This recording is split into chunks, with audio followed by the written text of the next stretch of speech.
Programme मुकाबले में खुश आमदीद। मैं हूं रबिया एहसन और मेरे साथ मौजूद हैं आमिर मतीन। और आज के प्रोग्राम में जो टॉपिक्स हम शामिल करेंगे उसमें सबसे पहले वजीर आजम शहबाज शरीफ का कौम से अहम खिताब, तेल की बढ़ती आलमी कीमतों के बायस कफायत जारी मुहिम का ऐलान, सरकारी गाड़ियों का 60% हिस्सा बंद और काबीना अराकीन 2 माह की तनख्वाहें नहीं लेंगे।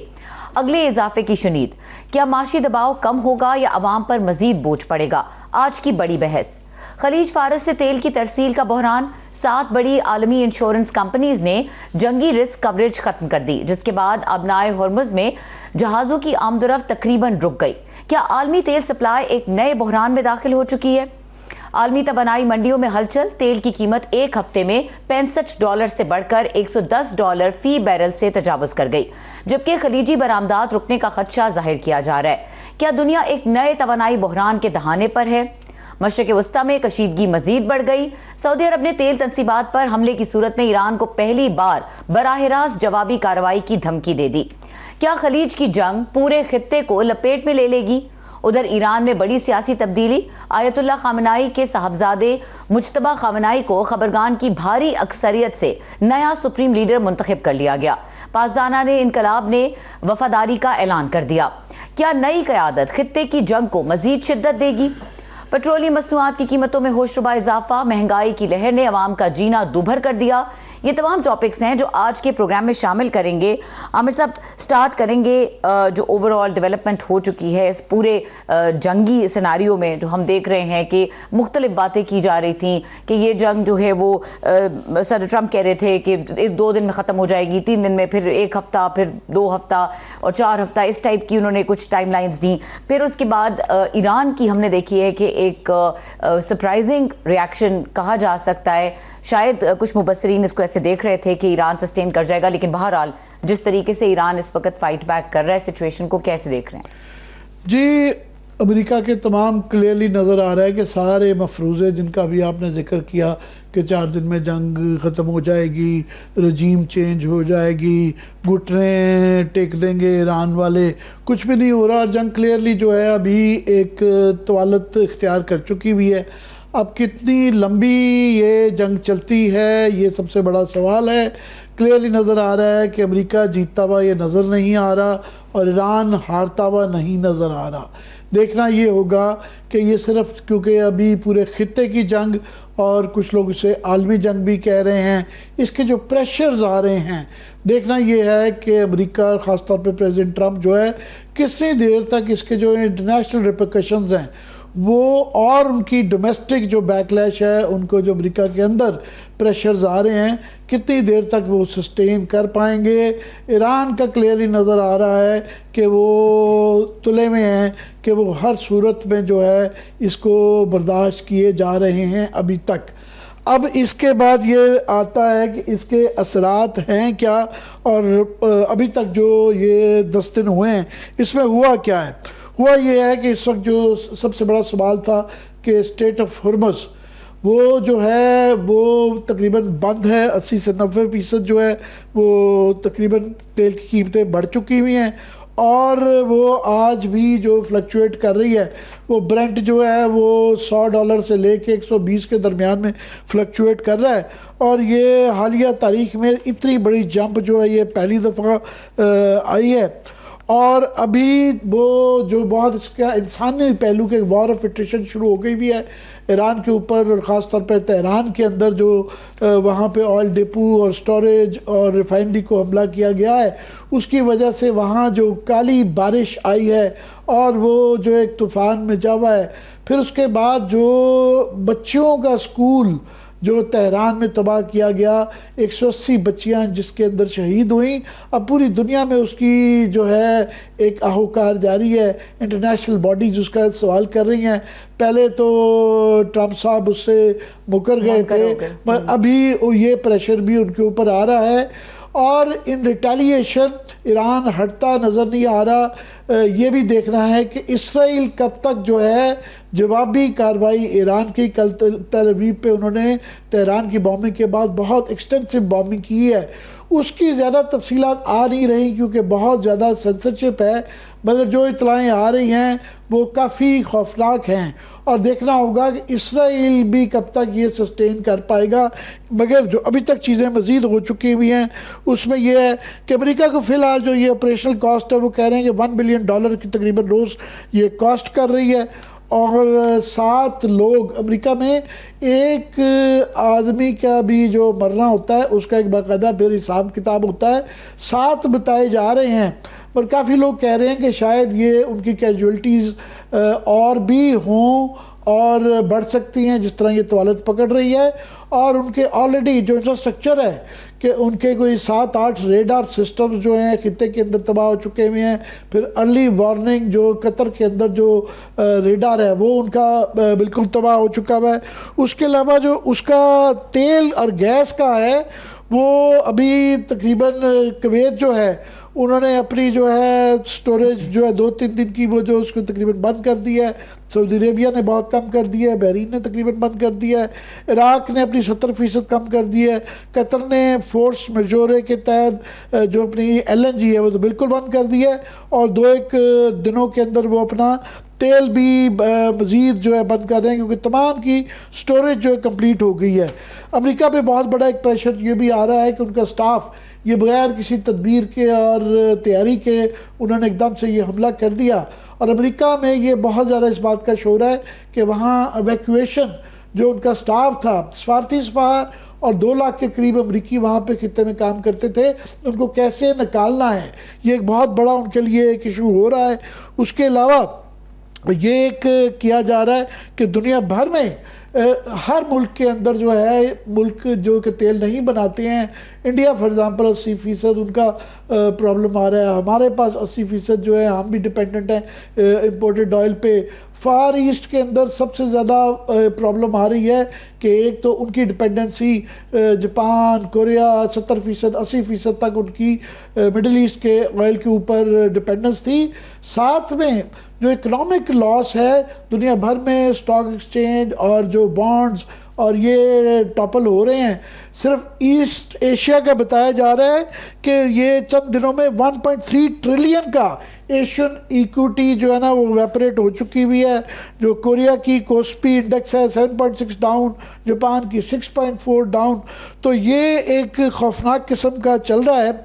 और गोल्स के अंदर ये है कि अमेरिका के अंदर जो उनकी मेन थी कि जी एक बेवकूफ़ाना किस्म का ट्रंप का बयान आया था कि आइंदा जो आयतुल्लाह खमेनी जिसको शहीद कर दिया गया है उनका जो सक्सेसर होगा हमारी मर्ज़ी से आएगा।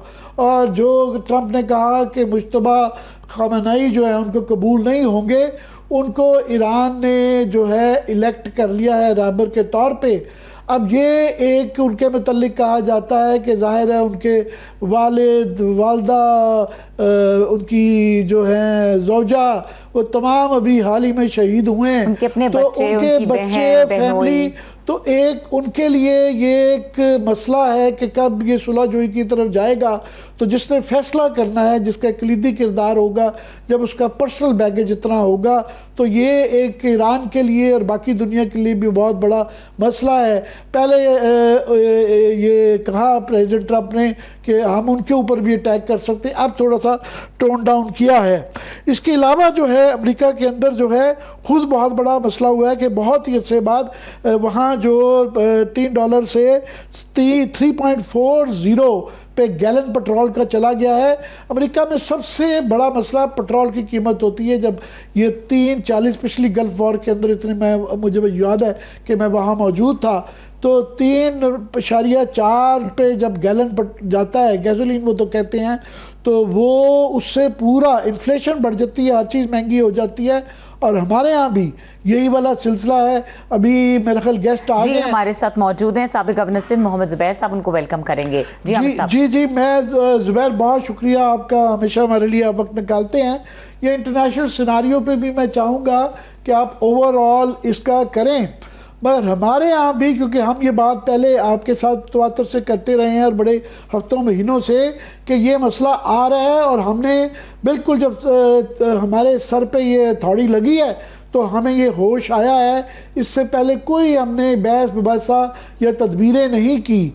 मगर सबसे बड़ा मसला जो है, अभी तेल की जो कीमत इन्होंने हमारे यहाँ पेट्रोल का 55 रुपये बढ़ा दी है, डीजल की उससे भी ज़्यादा बढ़ा दी है। मैं आपको सुनता रहा हूँ और आपकी ट्वीट्स पढ़ता रहा हूँ इस पर। पहले तो ये कि ये कितना जायज़ है जो पाकिस्तान गवर्नमेंट ने 55 रुपये पर लीटर पेट्रोल जो है बढ़ा दिया, ये ज़रा हमें समझाएं।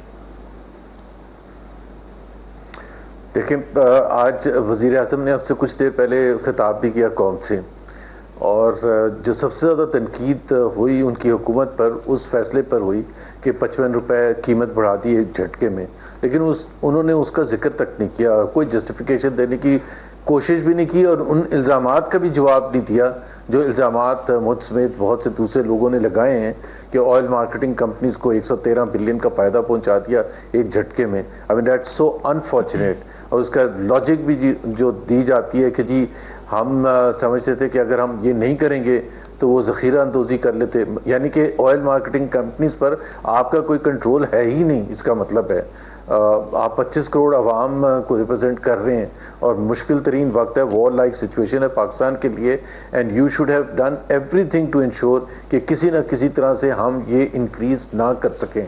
सो ज़ोर देना था अगर किसी पर तो वो ऑयल मार्केटिंग कंपनीज को उनको फ़ायदा पहुंचा दिया, और ये बिल्कुल खुला एक सबके सामने किया गया। और सबसे बड़ी जो ये ज़रा नाज़रीन को ये बताने की ज़रूरत है कि ऑयल कंपनीज को 55 रुपये में से 35 रुपये जो पर लीटर जा रहा है वो ऑयल कंपनीज को जा रहा है, 20 रुपये गवर्नमेंट को जा रहा है। ये बाकी दुनिया भर में, ये मेरे सामने लिस्ट पड़ी हुई है, पाकिस्तान में दुनिया भर में फॉर एग्ज़ाम्पल 20% बढ़ाया है हमने, 55 रुपये बढ़ाया है। इंडिया ने 0%, उनको भी, उनका यहाँ भी 80% जो इम्पोर्टेड होता है, और बाकी किसी में 2%, 3%, 1%, ये हमारे यहाँ 20% बढ़ाया गया है। और ये जो ज़ुबैर सवाल आ रहा है कि ये तो पुराना तेल है जो सस्ता ऑयल कंपनी से ख़रीदा हुआ है, उनको जो अभी वो, इसको भी ज़रा समझा दें।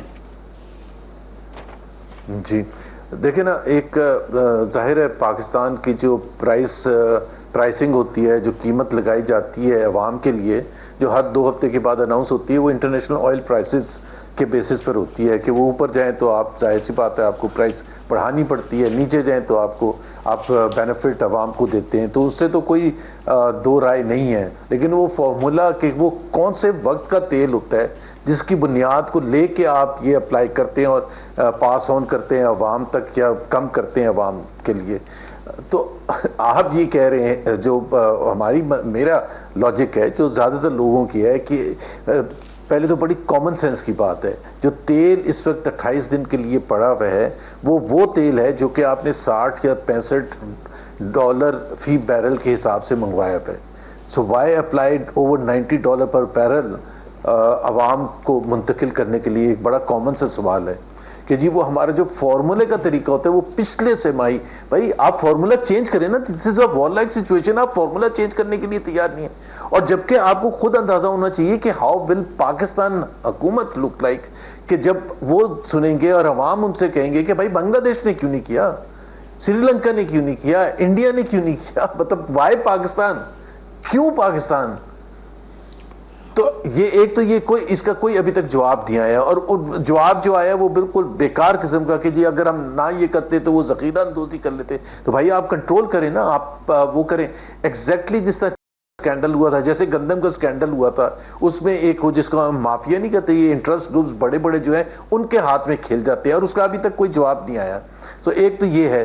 दूसरी बात ये है कि जब आप 55 रुपये बढ़ा रहे हैं और 321 या 325 रुपये जो भी फी लीटर पेट्रोल कर रहे हैं, तो have a look at the fact कि भाई रीलुक कि जी आपका जो टैक्स उसमें शामिल होता है जो 105 या 106 रुपये होता है हर लीटर में, जो आप हर गरीब मोटरसाइकिल वाले से भी लेते हैं और मर्सिडीज़ वाले से भी लेते हैं, तो कम से कम थोड़ा सा तो सोचना चाहिए कि इसमें हम क्यों नहीं कुछ कमी कर सकते, इसको क्यों नहीं इमीडिएटली कम कर सकते। अब बात मसला क्या है, एक मिनिस्टर साहब फरमा रहे हैं कि हमारा ऑलरेडी शॉर्टफॉल है वहाँ 8 महीनों में टैक्स का 600 बिलियन रुपए का ओरिजिनल टारगेट से, तो हम तो अफोर्ड ही नहीं कर सकते कि टैक्स में कोई ऐसी छूट दें। भाई वो अगर 600 बिलियन का शॉर्टफॉल है तो वो किसका कसूर है, किसकी नाअहली है, किसकी इनकॉम्पिटेंस है? क्राइसिस को बचाए इसके कि लोगों को क्राइसिस बहरान में बचा के उसका कोई जो है रिलीफ दें, उल्टा उसको फ़ायदा उठाया जा रहा है कि अपनी जो कमियां हैं, शॉर्टफॉल है, या अब क्योंकि ज़ाहिर है महंगा तेल है, लोग कम खरीदेंगे तो ये कलेक्शन कम होगी, ये फ़ायदा उठाने की कोशिश कर रहे हैं। दूसरा एक और जो सवाल कि जो ज़ख़ीरा अंदोज़ी का आर्ग्यूमेंट ये दिया जो जा रहा है, काउंटर आर्ग्यूमेंट, कि अगर आप ये अनाउंसमेंट कर देते कि जनाब ये नहीं बढ़ने देंगे इसकी प्राइसेस, वो गवर्नमेंट जो है लेवी कम करके हम यहीं पे रखेंगे तो कोई ज़ख़ीरा अंदोज़ी नहीं होनी थी, क्या कहेंगे इस पे? एब्सोल्युटली, बिल्कुल एब्सोल्युटली, ये दूसरा तरीका था मैनेज करने का without passing on the burden to the people of Pakistan, नहीं किया। और एक जो देखें जो सबसे इस सब सारे प्रोसेस में अहम बात यह है, जो बहुत अहम है, जो मेरा ख्याल ख्वाजा आसिफ ने उसका जिक्र भी किया है किसी इंटरव्यू में, और वो मैं अप्रिशिएट करता हूँ कि पास ऑन उस हद तक करना चाहिए जो बोझ संभाल सके। देखें, अगर पाकिस्तान के एक बहुत बड़ा segment of the population, because हम जिस सिचुएशन में हैं, क्राइसिस शुरू होने से पहले भी हमारी जो मईशत थी वो तबाहकुन हालत में थी, और ज़्यादातर लोगों के लिए, बिग मेजॉरिटी, ज़ाहिर है वो जो खुद गुर्बत की लकीर से नीचे हैं वो तो हैं ही हैं, लेकिन जो लोअर मिडिल क्लास है, मिडिल क्लास, उनके लिए जीना हराम था। आप अगर इतना इंक्रीज करेंगे तो मोटरसाइकिल और छोटी गाड़ियां बंद कर देंगे, तो आप कहाँ से? और मैं इसमें एक और चीज़ कहना चाहता हूँ आमिर, थोड़ा सा टेक्निकल है, कि जब बजट बना था तो आईएमएफ ने खुद, आईएमएफ की रिकमेंडेशन पर एक 400 बिलियन का एक अमाउंट एलोकेट की गई थी फॉर अनयूजुअल इमरजेंसी सिचुएशंस, कि जहाँ हुकूमत को बगैर फिस्कल अपना डेफिसिट बढ़ाए हुए वो 400 बिलियन जो आपने ऑलरेडी रखा हुआ है उसको आप इस्तेमाल कर सकते हैं। दिस वॉज द ओकेजन कि आप उसको स्टार्ट करते वो इस्तेमाल करके। तो आपने कोई भी ऐसी चीज नहीं की, आपने बड़ा सिंपल कि वो ओगरा से आ गया और आपने ओगरा से देखा, फिर मिनिस्टर्स को समझ आया, पीएमएलएन के सपोर्टर्स को समझ आया, फिर उन्होंने एक्सप्लेनेशन, कुछ ने तो ये कह दिया कि 110 रुपए की समरी की थी और प्राइम मिनिस्टर नाराज हो गए, उन्होंने कहा मैं ये नहीं करूंगा। भाई प्राइम मिनिस्टर 55 रुपए पर क्यों नहीं नाराज हुए थे? And then the most important thing जो मेरे नजर में, कि जब आप बार बार यहाँ ला के खड़ा करती है लोगों को, जो आपने कहा ना, एक शुरू में कहा था एक चीज़ के हम बात करते रहे हैं, 4 साल में अगर आपने मईशत को मुस्तहकम किया होता और वो फंडामेंटल रिफॉर्म्स किए होते जिसकी बुनियाद पर मुल्क इस वक्त मईशत के हवाले से मुस्तहकम होता, तो आपको ये झटका बर्दाश्त करने में आसानी होती। रिजर्व्स आपने नहीं बढ़ाए, इकोनॉमी अगर हमारी मुस्तहकम होती, बहुत अहम बात की आपने, ये मैं इस पे ज़रा चाह रहा हूँ मज़ीद आप रोशनी डालें कि अगर इकोनॉमी मुस्तहकम होती तो हमारे पास कुशन होता इस झटके को एब्जॉर्ब करने का। माजी में हमने कोविड बर्दाश्त किया हुआ है, फिर हमने यहाँ पे जब 120 पे ब्रेंट पे बैरल चला गया था, $120 पे, तो पेट्रोल 150 रुपए का बेचा हुआ है। तो ये जो पिछले 4-5 साल में हालात इस तरह के इकोनॉमी के कर दिए गए हैं कि 100-125 के करीब जो है आप लेवी ले रहे हैं, टैक्सेस आधे से ज़्यादा इसके अंदर टैक्सेस हैं, और वो क्वेश्चन नहीं रह गया। तो अभी तो ये 98 पे इन्होंने ये कर दिया है, ये आगे 150-200 पे जा रहे हैं, तो ये इकोनॉमी किधर जाएगी? बाद में क्या करेंगे? जी, तो इसमें देखें ना, आपकी अगर कोई भी हम शोबा ले लें, ऑलरेडी बातचीत हो रही थी, रिपोर्ट्स आ रही थी, हुकूमत के अपनी रिपोर्ट्स आ रही थी कि बेरोज़गारी रिकॉर्ड हाई पर है, गुर्बत रिकॉर्ड हाई पर है, और ये तमाम जो इंडिकेटर्स आ रहे थे। So we were in a very poor situation.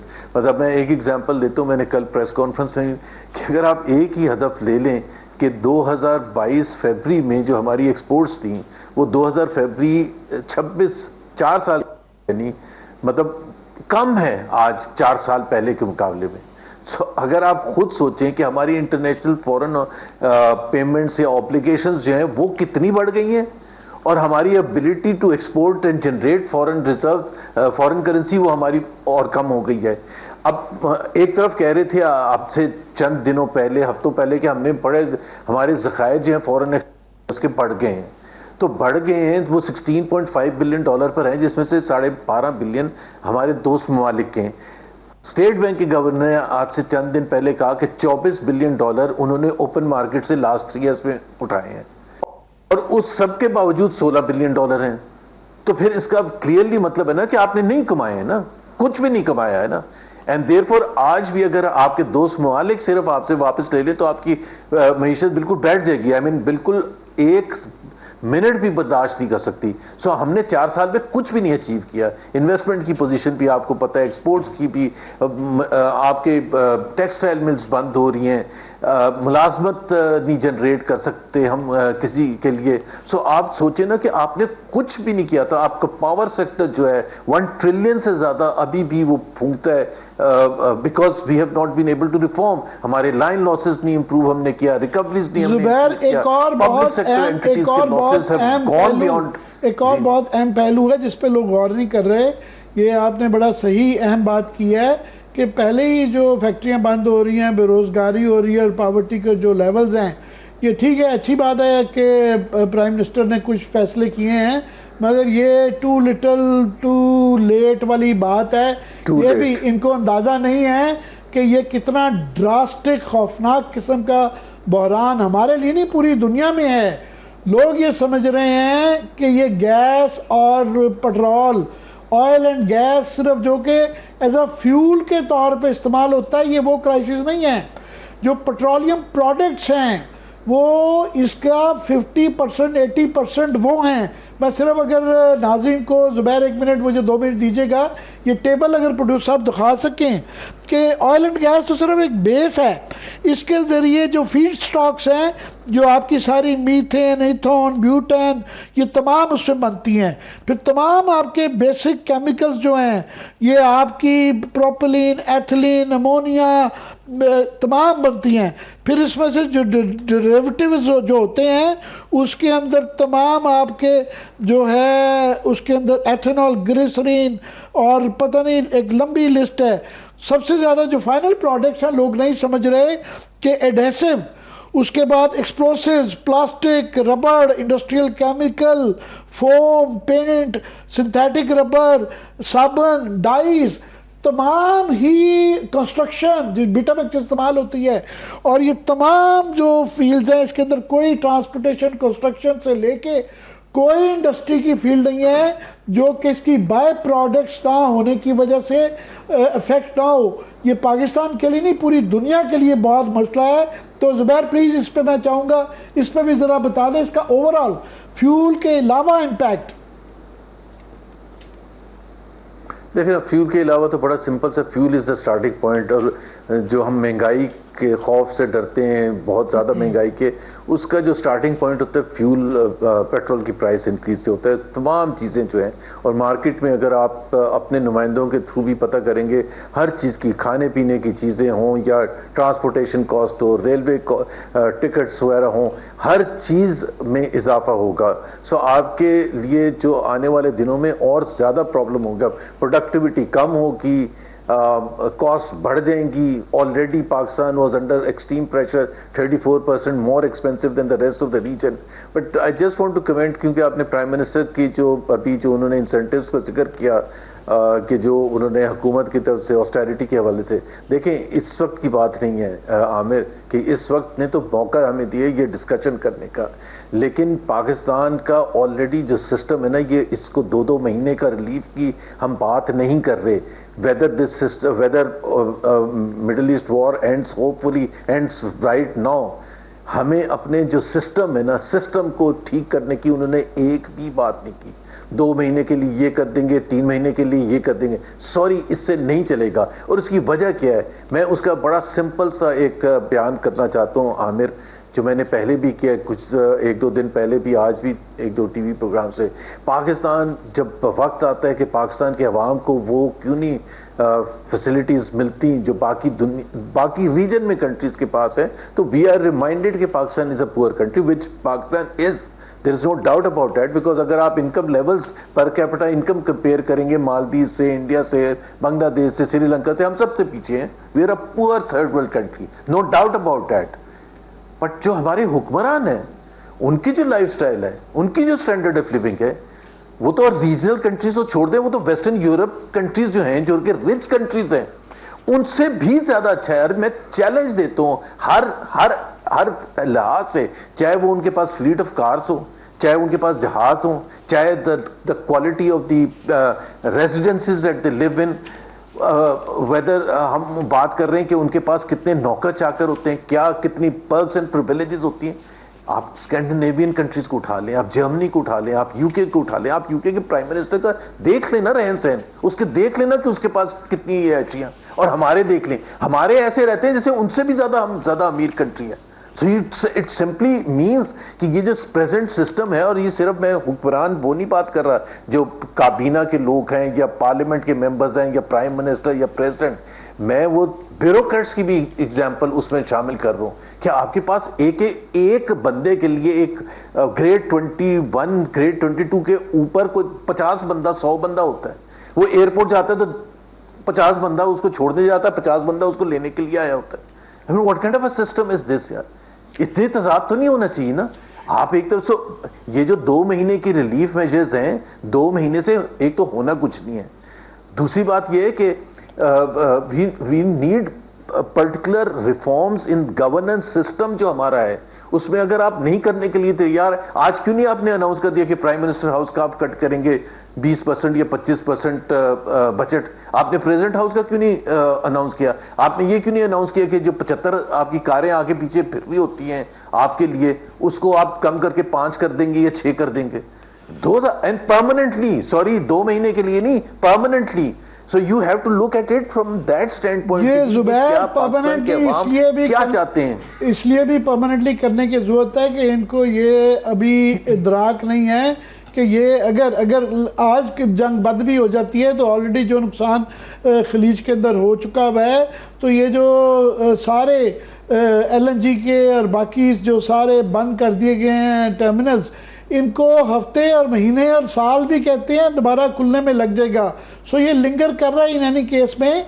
ये बिल्कुल आपकी बात को दोहराते हुए कि ये कॉस्मेटिक जो है चेंजेस की गई हैं, और ये एक दूसरी बात ये है कि ये भी 2 महीने के लिए टेम्परेरी क्यों, और ये एतबार भी नहीं है।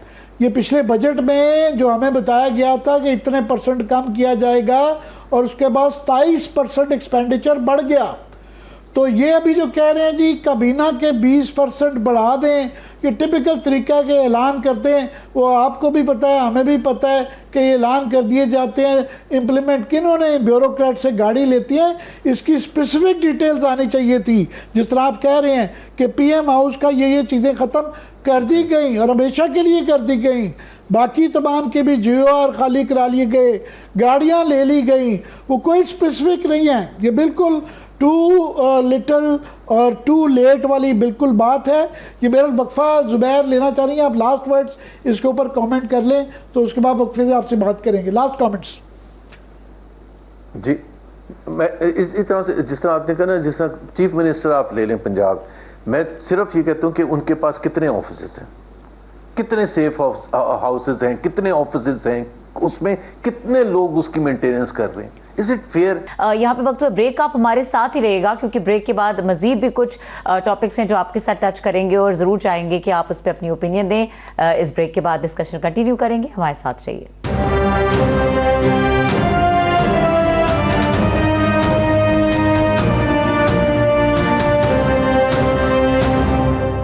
Welcome back. और हमारे साथ मौजूद हैं माहिर बैनुल-अक़वामी उमूर और सीनियर सहाफ़ी और तज़कियाकार अवैस सलीम साहब, और मोहम्मद ज़ुबैर साहब भी हमारे साथ मौजूद हैं। जी आमिर साहब, बहुत शुक्रिया डॉक्टर साहब हमें ज्वाइन करने का।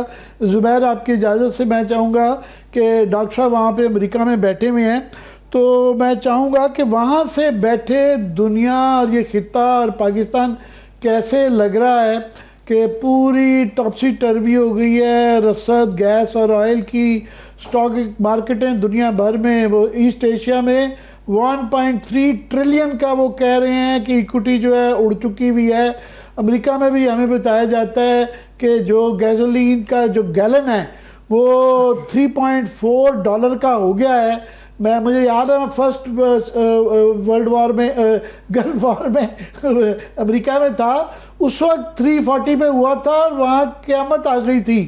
तो वहाँ भी डोमेस्टिकली क्या कब तक ये प्रेसिडेंट ट्रंप जो है ये इसको सस्टेन करते नज़र आ रहे हैं? बहुत शुक्रिया आमिर साहब। देखिए, इस मामले को दो तरह से देखा जा सकता है। एक तो ये, आप भी अमेरिका में रहे हैं, आप फॉलो भी करते हैं। अमेरिकियों के बारे में आम तौर पर यह कहा जाता है कि जो आम अमेरिकी है उसे दुनिया के हालात का कोई इतना ज्यादा पता नहीं होता, बल्कि अपने शहर या अपनी स्टेट से बाहर की जो मालूमात है वो भी कोई इतनी ज्यादा नहीं होती। सो फॉरेन पॉलिसी आजकल जो है ना वो आम अमेरिकी के एजेंडे पे बहुत नीचे है। उन्हें उससे सिर्फ उतना सरोकार है कि उसकी वजह से गैस की कीमतें या जो हमारे यहाँ पेट्रोल कहा जाता है उसकी कीमतें या जो अशियाए ज़रूरियाँ हैं उनकी कीमतें अगर बढ़ना शुरू हो जाए तो फिर उनके अंदर ज़रूर तशवीश पाई जाती है, जो कि शुरू हो गई है। क्योंकि पिछले हफ्ते के मुकाबले में कुछ 16% गैस की कीमतें बढ़ गई हैं। उसके बाद जो दूसरी अशियाए ज़रूरियाँ हैं उनकी भी कीमतें आहिस्ता आहिस्ता उस वजह से बढ़नी शुरू हो जाएंगी। और जो यहाँ का मीडिया है उसने ये रिपोर्ट करना शुरू कर दिया है कि अगर ये जंग तवालत इख्तियार कर गई तो ये इन कीमतों को कंट्रोल करना मुश्किल हो जाएगा हुकूमत के लिए और उसका एक पॉलिटिकल फॉल आउट होगा। दूसरी तरफ हुकूमत जो है वो बार बार ये बताने की कोशिश कर रही है, जो एनर्जी सेक्रेटरी हैं अमेरिका के, उन्होंने ये बयान दिया कि नहीं कोई इतनी परेशानी की बात नहीं है, क्योंकि ये जंग जो है ये तवीलुल मुद्दती नहीं होगी। दूसरी तरफ कल डोनाल्ड ट्रंप ने, जो उनका ट्रूथ सोशल एक प्लेटफॉर्म है, उस पर उन्होंने एक पैगाम जारी किया कि ये कीमतें अगर बढ़ रही हैं तो ये बड़ी छोटी एक कीमत है, वेरी स्मॉल प्राइस का लफ्ज उन्होंने इस्तेमाल किया अमेरिका के लिए और वर्ल्ड के लिए। यानी वो दुनिया को भी ये पैगाम दे रहे हैं कि हमारे इस एडवेंचर की कीमत अगर आपको बर्दाश्त करनी पड़ रही है तो आप बर्दाश्त करें, हम तो पीछे नहीं हटेंगे।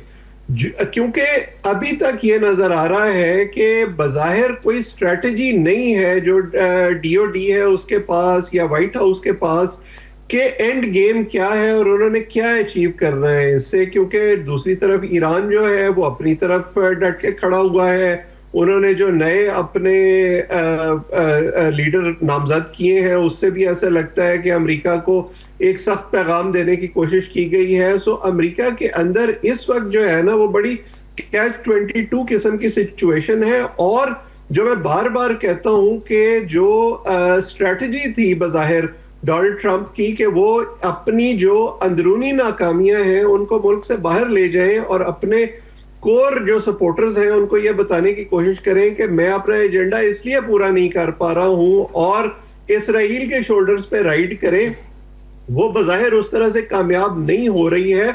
और अगर ये मजीद तवालत इख्तियार करती है, अब जैसे मैं टेक्सास में रहता हूं, अभी से लोगों ने ये कहना शुरू कर दिया है इस डीप रिपब्लिकन स्टेट में कि हमने इसलिए तो वोट नहीं दिया था डोनाल्ड ट्रंप को क्योंकि पिछले 20, 25, 30 साल में मुसलसल जो जंगों में रहा है अमेरिका, उसके नतीजे में जो इकोनॉमी पर प्रेशर आया है, एक फटीक की कैफियत है अमेरिकी वोटर के अंदर। तो ये जो सारी चीजें हैं अगर ये इकट्ठी होती हैं, एक हफ्ता या 2 हफ्ता ये मामला और आगे चलता है तो आप देखेंगे कि अमेरिका के अंदर इन आवाजों में मजीद इजाफा होगा। जी जुबैर, ये क्या कमेंट करेंगे डॉक्टर साहब ने जो बातें की हैं? और ओवरऑल सबसे बड़ा क्वेश्चन यही है कि कौन ब्लिंक पहले करेगा। ईरान का तो क्लियरली नज़र आ रहा है, और जिस तरह उन्होंने मुश्तबा खामनेई को इलेक्ट किया है अपने सुप्रीम लीडर के तौर पे, तो उन्होंने वो मैसेज और प्लस जो उन्होंने काउंटर बम्बार्डमेंट जो अब तल अवीव पे वो कर रहे हैं वो तो पीछे हटते हुए नज़र नहीं आ रहे। अमेरिका क्या पीछे हुए हटता नज़र आ रहा है? कौन ब्लिंक करेगा? देखिए, मेरे ख्याल से जाहिर सी बात है इंटरनल थिंकिंग तो हमें नहीं पता कि डोनाल्ड ट्रंप और उनकी टीम की क्या थी, क्योंकि मुख्तलिफ रीजंस दिए जा रहे थे। इस हद तक भी दिए गए कि रिलीजियस वॉर है, रजीम चेंज, ईरान का न्यूक्लियर उसको तबाह करना है for all times to come, और दूसरे जो भी वजूहात थी। आई थिंक उन सब में से कोई भी ये समझ के वो समझ रहे थे कि ये एक आध दिन की बात होगी, दबा के बमबारी होगी इसराइल और अमेरिका की तरफ से, ईरान में रजीम चेंज होगा, people will come out on the streets, निज़ाम पूरा जो एग्जिस्ट करता है ईरान में वो गिर जाएगा, एंड अपनी मर्जी के चाहने वालों को डोनाल्ड ट्रंप लेके आएंगे, जो उन्होंने कहा भी है कि ये वाले जो खमेनाई है he is not acceptable to him. So ये तो बिल्कुल क्लियर है। वो जिस तरह किसी ने कहा था ना, it took America 21 years to bring back Taliban in Afghanistan, but it took just 9 days to bring back another Khamenei in Iran. तो ये तो बहुत बड़ा फेलियर है ना अमेरिका का। सो ब्लिंक कौन करेगा, इसका मेरा अपना अंदाज़ा ये है कि अमेरिका की अब डोनाल्ड ट्रंप की सोच ये है कि इस स्टेज पर अगर वो ख़त्म करते हैं तो he will look like an absolute failure, और जो कि वो अफोर्ड नहीं कर सकते कि इतनी तबाही भी हो गई, इकोनॉमिक कॉस्ट भी पूरी दुनिया ने उठाई, उनके जो बहुत क्लोज एलाइज थे लाइक यूके एंड अदर्स, वो भी नाराज़ हैं कि ये आप कर क्या रहे हैं। फिर जो खित्ते में उनके एलाइज थे, जो सबसे बड़े सपोर्टर्स थे अरब ममालिक, उनके लिए भी मुश्किलात आपने पैदा कर दी फॉर नो रीज़न। वो तो नहीं ये समझ रहे थे कि जी हम भी इस जंग में इन्वॉल्व होंगे फॉर वन रीज़न और अनदर रीज़न, उन्होंने तो कुछ भी नहीं किया था। सो अब मेरा अपना सोच ये है कि Donald Trump will go all the way.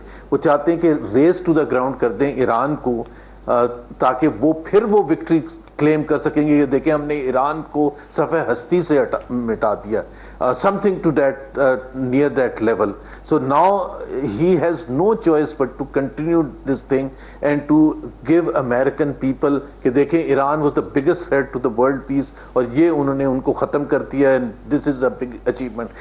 Israel on the other hand is enjoying all of this. Israel के लिए तो कोई फॉल आउट है ही नहीं ना, पॉलिटिकल फॉल आउट है ही नहीं कि जंग जारी रहेगी, उनके लिए कोई फॉल आउट नहीं है।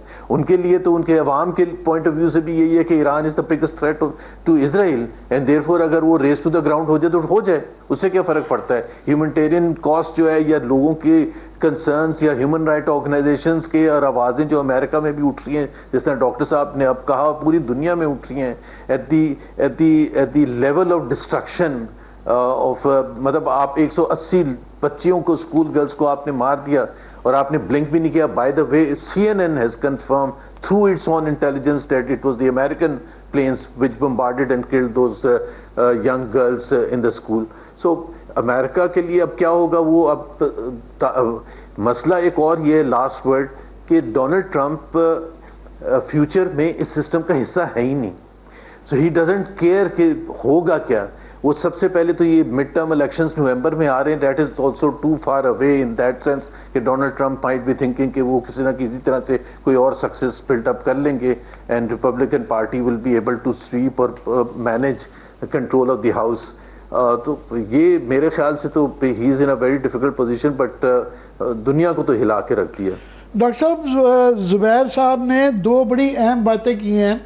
एक ये कि ये 2-4 रोज़ पहले तक लोग कह रहे थे कि जी डिक्लेयर विक्ट्री एंड विड्रॉ की ऑप्शन बिल्कुल मौजूद है प्रेसिडेंट ट्रंप के बाद। अभी जिस तरह ज़ुबैर कह रहे हैं कि अब वो ऑप्शन नहीं रही, अभी वो डिक्लेयर विक्ट्री करना आसान नहीं होगा। सो उनके बाद वो सक इन हो गए हैं। मैं पैराफ्रेज कर रहा हूँ ज़ुबैर की गुफ्तगू को कि वो उनको मज़ीद कुछ करना पड़ेगा। अब मज़ीद कुछ करने के अंदर जो है वो एट्रिशन की वॉर है कि आप तेहरान जो कि 1.10 करोड़ लोगों का एक शहर है, उसके ऊपर बमबारी करने से और जो है इंसानी अमवात और बहुत मैसिव, क्या उसका कोई जो है एक फिर क्या असर पड़ेगा। और दूसरा जो ज़ुबैर ये कह रहे हैं कि इसराइल खुश होगा। अब जो लेटेस्ट इतलाएँ आ रही हैं कि कैजुअल्टी रेट जो कि दबाया जा रहा है, छुपाया जा रहा है, उनका भी बहुत नुकसान है। तो नेतन्याहू के लिए भी क्या ये अभी भी वो खुशी का ही मकाम तो हो सकता है, इसराइल के लिए है ये अब नई सूरत हाल में, क्या कहेंगे? जी देखिए, मैं आपके दूसरे सवाल से पहले शुरू करता हूँ। हमें बहुत अरसे से ये लग रहा है, बल्कि गजा का जो मामला था वहाँ से आप शुरू करें और यहाँ तक आए, तो ऐसे लगता है कि नेतन्याहू डिक्टेट कर रहे हैं डोनाल्ड ट्रंप को और उनकी पॉलिसी को। अगरचे जब सवाल होता है डोनाल्ड ट्रंप से इस बारे में तो वो यही कहते हैं कि नहीं फैसला मैं करूंगा। बहुत शुक्रिया मोहम्मद जुबैर, आपने हमें वक्त दिया। बहुत शुक्रिया डॉक्टर वैस सलीम, आप हमारे साथ मौजूद थे। और यहाँ पे प्रोग्राम का वक्त खत्म हो गया है। देखने के लिए शुक्रिया, इजाजत दीजिए, अल्लाह हाफिज।